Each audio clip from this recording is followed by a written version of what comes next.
298. Vivir sin sufrimiento. Parte 3. No tiene sentido decir que lo hacemos lo mejor que podamos. Tienes que lograr hacer lo que es necesario. Winston Churchill. Vi el miedo y la culpa.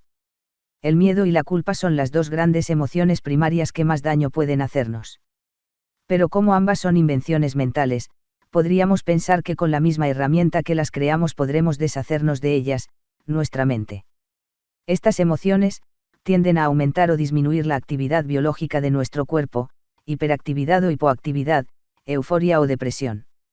Y mientras estamos dominados por esos extremos emocionales, nuestro cuerpo pierde salud porque se desequilibra el sistema metabólico. La culpa es una emoción que está muy vinculada al miedo, porque nos hace sentir que hemos causado a otros o a nosotros mismos algún daño, y en ese reconocimiento está oculto el temor de merecer algún tipo de castigo. Aquí hemos de aprender a cultivar la aceptación, teniendo en cuenta que no es lo mismo aceptar que asumir. Cuando asumimos nos consideramos merecedores de la desgracia, porque aunque no seamos conscientes de ello, estaremos admitiendo culpabilidad. Sin embargo, al liberar la culpa reconociendo los acontecimientos de la vida como un proceso para el aprendizaje y no como un castigo, y sabiendo que estos se presentan solamente para ser trascendidos, podemos encarar la adversidad con naturalidad y superar los conflictos con más acierto y rapidez. Por su parte, el miedo nos relaciona más con lo venidero, haciéndonos creer que el futuro nos deparará circunstancias difíciles de superar. Cuando estamos inmersos en la energía del miedo nos perdemos la vida porque nos anticipamos a los posibles acontecimientos futuros y no vivimos el presente, que es lo únicamente auténticamente real. Podemos temer muchas cosas que interpretamos como diferentes: la enfermedad, la opinión ajena, la guerra, una catástrofe natural, pero miedo solamente hay uno. Tememos únicamente el posible sufrimiento. Y el reto del ser humano es precisamente deshacerse de ese miedo y enfocar la vida como un continuo proceso transitivo.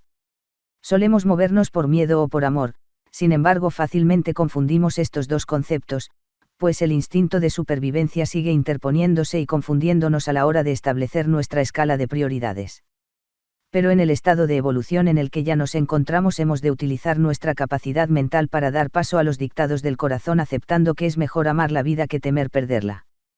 Cuando integramos en nosotros el razonamiento de que somos susceptibles de dejar este planeta en cualquier momento y lo aceptamos, cada instante de inhalación y exhalación se transforma en plenitud vital, en lo único que es realmente la vida, un aliento.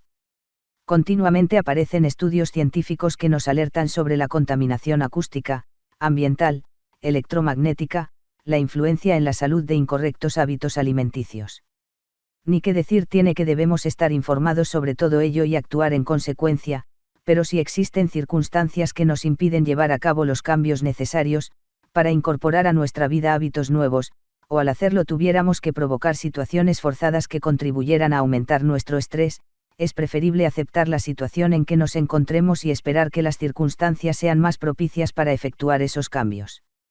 Tengamos en cuenta que si además de vivir en un medio contaminado, a esto le añadimos nuestro miedo al daño que ello pudiera provocarnos, estaremos multiplicando los daños y, consecuentemente, esto nos perjudicaría más que la propia fuente nociva. Es imposible temer algo que se desconoce. Luego entonces, es fácil comprender que lo que tememos es el murmullo de nuestra memoria que proviene del material emocional acumulado de nuestro pasado, y no de una realidad objetiva. Por otra parte, hemos de saber diferenciar el dolor del sufrimiento. La tristeza es un sentimiento legítimo de la condición humana y ésta no tiene por qué contener otros componentes que no sean el dolor. Y este dolor no tiene por qué contener la semilla enfermiza que conlleva el sufrimiento, que es en lo que se convierte una emoción nociva cuando no encontramos la manera de equilibrar el daño que nos produce. Es lógico que la tristeza se apodere de nosotros durante el tiempo que necesitemos para encajar un hecho doloroso, como puede ser la pérdida de un ser querido, y debemos ser compasivos y pacientes con nosotros mismos, concediéndonos el necesario periodo de adaptación. Al conseguir que esos estados sean serenos y no desequilibradores, estaremos en el camino correcto, ya que sentir no es sinónimo de sufrir. Cuando el sentimiento es solo eso, y no sufrimiento, este no se vuelve en nuestra contra. Ahora bien, hemos de ser muy cuidadosos al observar cómo nuestro cuerpo emocional pretende culpabilizarnos por no estar sufriendo en una situación en la que, según la costumbre, deberíamos estarlo haciendo. Y esto sucede porque habitualmente se nos ha educado en la creencia de que sufrimiento es sinónimo de bondad y nuestra mente no está adiestrada para permanecer en equilibrio cuando se presenta una situación en la que correspondería sufrir y por lo tanto desequilibrarse. Equivocadamente interpretamos que si sufrimos mucho somos buenas personas y queremos más y, si amamos mucho a alguien debemos vivir preocupados. En esa trampa elaboramos nuestra perdición. Pero ya hemos aprendido que el amor no tiene nada que ver con todo eso. 7. La aceptación. La aceptación es un concepto que hemos de tener profundamente incorporado porque es la piedra angular en la que se basa este método. Pero además lo es también para cualquier otro sistema de trabajo cuyo fin sea la evolución personal y aun en el caso de que no nos tratemos conscientemente de ninguna manera, el hecho de vivir con aceptación es ya un completo mecanismo de crecimiento personal. Aceptar significa no clasificar, ni juzgar, permitiendo que la vida se nos explique por sí sola, con el convencimiento de que todo lo que sucede tiene sentido aunque nosotros no podamos comprenderlo. No debemos confundir aceptación con pasividad o estancamiento porque estas dos últimas palabras son sinónimo de inactividad. La aceptación, a la que me refiero, por el contrario, ha de ser una actitud de reforzamiento interno ante la adversidad, sin huir de las circunstancias que se nos presenten, porque de hacerlo, se nos volverá a presentar una situación semejante hasta que aprendamos a trascenderla pero sin encararlo como una batalla sino como una prueba a lo largo del juego en el que debemos convertir la vida. Ya hemos comentado que no debemos confundir el concepto asumir con el de aceptar. Es fundamental tener claro este enfoque porque no es igual asumir una desgracia, que aceptar una prueba, no es lo mismo tener asumido que la vida es un valle de lágrimas, que aceptar que a lo largo de la vida se nos presentan muchos obstáculos o retos para seguir avanzando. Es imprescindible que nos liberemos cuanto antes de toda culpa y que consideremos la vida más como un juego que como un castigo. Al vivir de esta manera encontraremos respuestas sencillas a nuestros porqués y para qué y si caeremos con menos frecuencia en esos laberintos mentales que tanta energía nos roban y que también forman parte del juego. Pero si nuestro subconsciente se resiste e insiste en seguir planteándonos complicadas interrogantes debemos darle una sencilla contestación desde nuestra nueva consciencia hasta que haya integrado por completo los nuevos conceptos. Y digo sencilla porque la mente, inducida por el cuerpo emocional, es embaucadora y propensa a enredos y charletas repetitivas. De alguna manera estaremos utilizando también la aceptación, cuando le demos tratamiento a una hipotética situación que nos produce malestar por el miedo que nos causa, el solo hecho, de pensar en pasar por ella. Es por eso que podemos también utilizar este método para eliminar experiencias sin tener que atravesarlas realmente. Esto sería como anticiparse a las jugadas antes de que se presenten y eliminar, de esta manera, su razón de ser. Pues no tendría sentido que se nos presentara un conflicto para el cual ya tenemos la solución. El miedo, en este tipo de ejercicios, se utiliza como detector y nuestro sistema de canalizar y dar una dirección a la energía, como mecanismo de acción. ¿Cómo se descubren esas pruebas por anticipado? Están siempre ocultas en el malestar que nos provoca el miedo a pasar por ellas y si conseguimos aniquilar ese miedo, se habrá extinguido la necesidad de atravesar por el hecho en cuestión. ¿Cómo se quita el miedo? Dándole energía de amor al malestar. Más sencillo, imposible. Y podríais preguntar entonces ¿estaríamos amando nuestro propio miedo? Así es.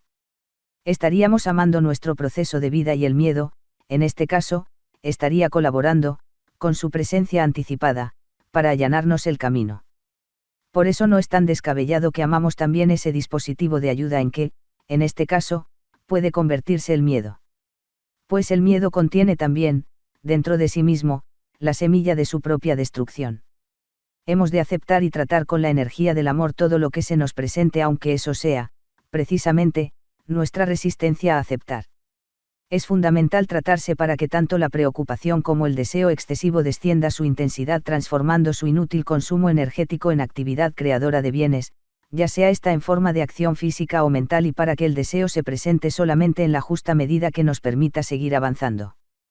Pues cuando el deseo está en equilibrio se convierte en un lícito motor movilizador que nos conduce a la aspiración de la excelencia, pero aceptando la situación en la que nos encontremos en ese momento, como un medio para lograr el bien que todos merecemos.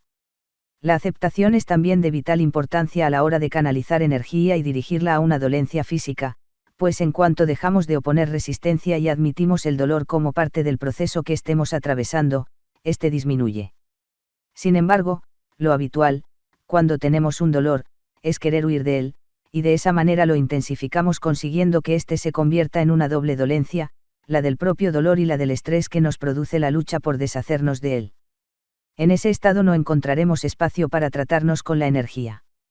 Pero en cuando entramos en una actitud de aceptación, el espacio mental aparece y podemos canalizar y enviar energía tanto al dolor como a nuestro deseo de que éste se extinga.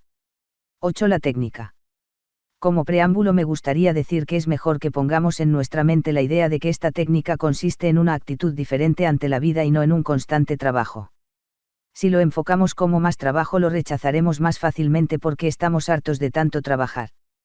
Por eso prefiero denominar la acción de practicar la técnica como tratamiento en lugar de como trabajo. Cuando pensamos, hablamos o vemos algo, nuestras células vibran.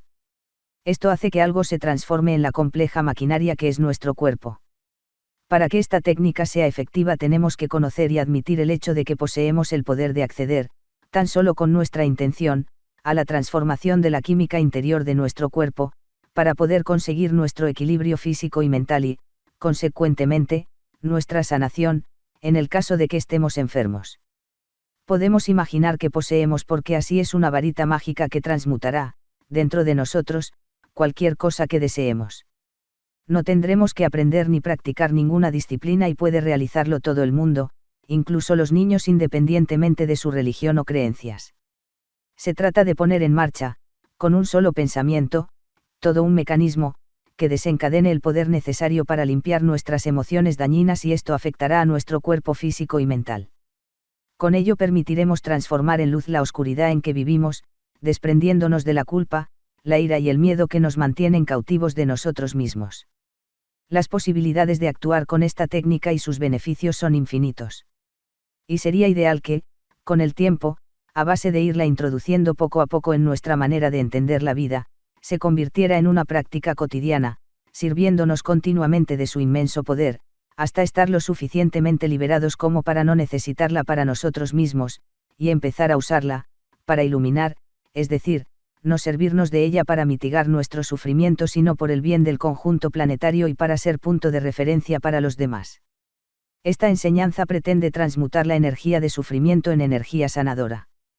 Y es un método asombrosamente adecuado para esta época de desenfrenadas ocupaciones, donde no tenemos espacio material para prácticas que nos roben un tiempo del que no disponemos.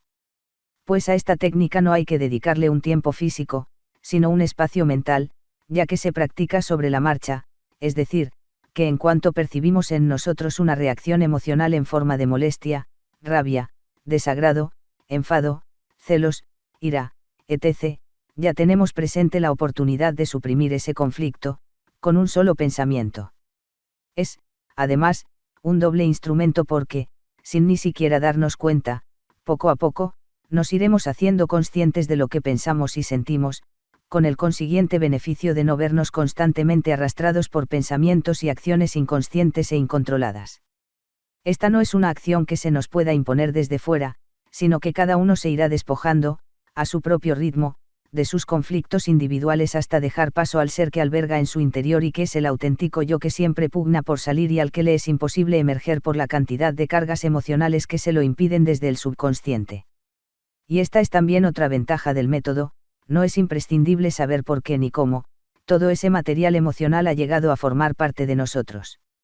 Evidenciamos que está ahí porque el iceberg de los múltiples sentimientos, que son los síntomas del cuerpo emocional, nos lo demuestran, con sus constantes manifestaciones de molestia, desagrado, enfado, rabia etc., y a los que tenemos que estar agradecidos porque nos aportan la clave para desactivar su carga destructiva, ya que donde están ellos, está el interruptor para desactivar el cuerpo emocional.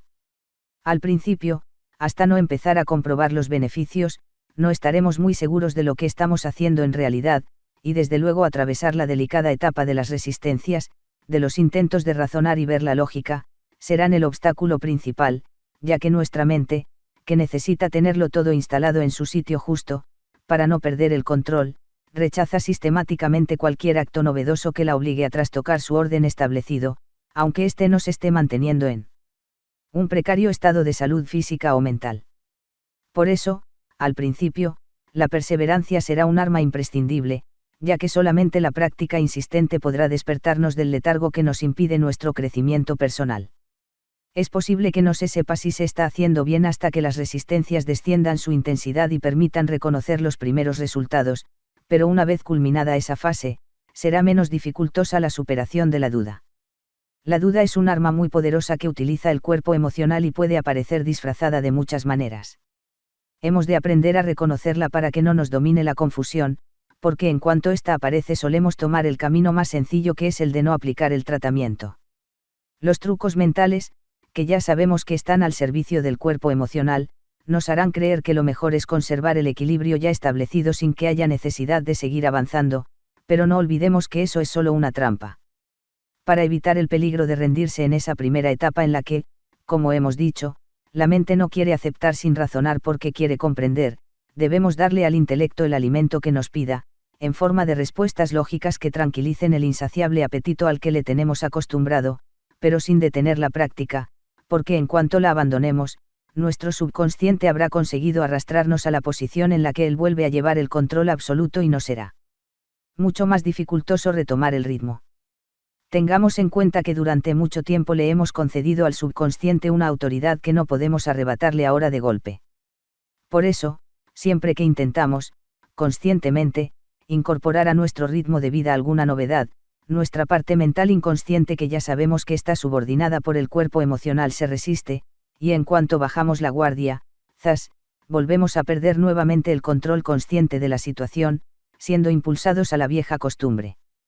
A esto me refiero cuando digo que nuestra mente no desea nada novedoso que haga peligrar el intrincado equilibrio en el que se halla inmersa, aunque éste sea un frágil estado de supervivencia. Ese es un perfecto mecanismo de defensa cuya misión es proteger nuestra integridad, pero que, en los casos en que nosotros, conscientemente, pretendemos llevar las riendas, actúa como una trampa para que terminemos desechando el intento. En eso consiste uno de los cometidos del subconsciente y, afortunadamente, de otra manera enloqueceríamos, lo cumple a la perfección. La práctica de esta técnica conseguirá que nuestro estado físico mejore, aun en el caso de que no estemos enfermos. Siempre se puede estar mejor porque la demolición de las emociones nocivas romperá las conexiones de los procesos mentales a las que éstas estaban sujetas, permitiendo una mejora del flujo energético que irá reequilibrándonos íntegramente. Los beneficios empiezan a obtenerse aún sin haber atravesado la etapa de las resistencias. Y si la entrega en la ejecución de la acción es absoluta, la respuesta se constatará en el mismo momento, y el malestar, con toda su carga oculta, se desvanecerá automáticamente, dando paso a una sensación de indescriptible bienestar. No se trata de estar siempre pendiente de lo que sentimos o pensamos, porque esto supondría una dedicación insostenible, pero con el tiempo, sin ni siquiera pretenderlo, seremos constantemente conscientes. De lo que se trata, es que en cuanto nos descubramos en una emoción que nos cause desazón, fastidio, incomodidad, etc., recordemos que poseemos un infalible y rápido instrumento para deshacernos de ella. De esa manera estaremos recibiendo conscientemente del universo para nosotros y entregado desde nuestro corazón hacia afuera. Pero si no nos acordamos, no importa, no pasa nada, ya volverá a presentarse una situación parecida en que volvamos a tener una oportunidad similar. Pues, constantemente, esos mensajes están impactando hacia afuera, desde nuestro interior, como indicadores luminosos, que tienen la intención de alertarnos del peligro que tras ellos se cierne. Y no dejarán de hacerlo mientras vivamos, a menos que hagamos algo al respecto.